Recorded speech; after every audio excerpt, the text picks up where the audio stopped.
Good morning.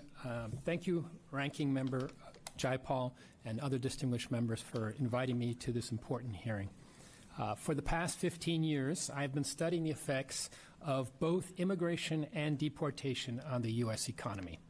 Last year, my co-author Michael Ettlinger and I wrote 2 reviews of economic studies that specifically measured the economic effects of past deportations.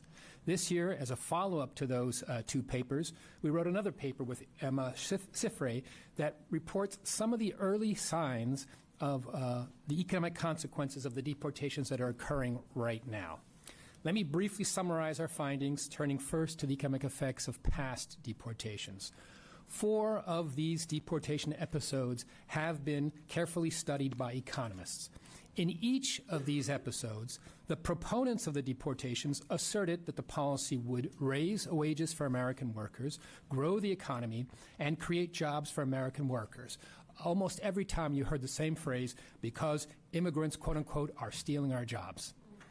But in each case, the opposite happened. Jobs for American workers did not materialize. Their wages did not go up, and the economy did not grow.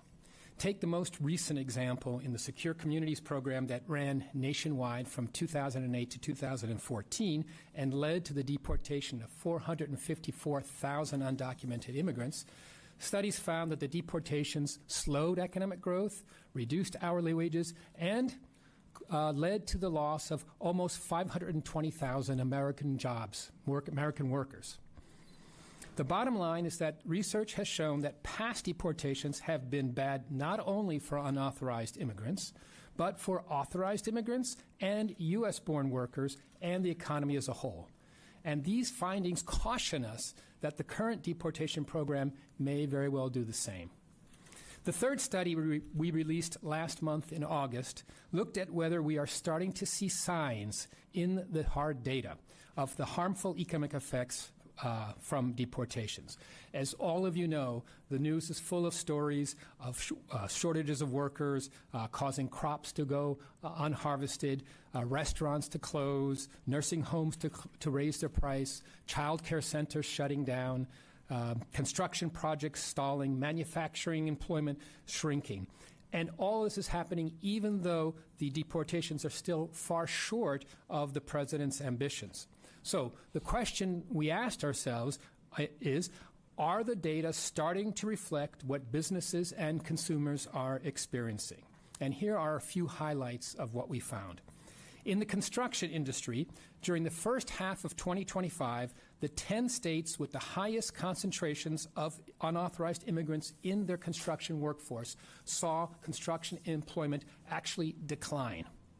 To make matters worse, residential building permits, which are a predictor of future construction and construction activity and jobs, were down significantly, 7 to 8% in the 3 regions of the country with the highest share of unauthorized workers. In the agricultural industry, which is heavily dependent on unauthorized labor, it lost 155,000 workers. That's 6.5% of its workforce in just the 4 months from March to July of this year.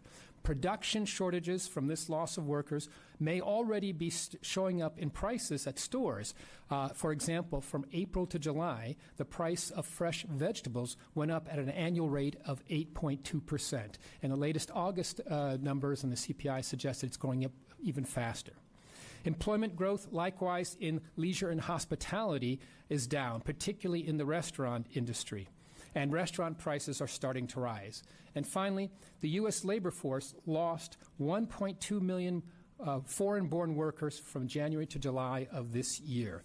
This is a predictable outcome of the recent immigration policies and consistent with the losses in industries I just described and consistent with the weak job creation numbers and slow economic growth that we saw in our recent national reports.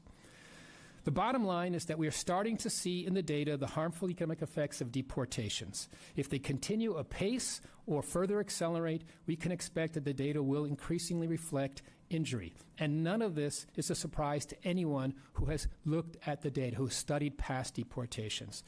Unauthorized immigrants play critical roles in the economy. They do work that U.S.-born workers aren't clamoring to do, whether it's picking fruits and vegetables, working in slaughterhouses, taking care of the elderly and children, working in manufacturing, or in cleaning homes and businesses.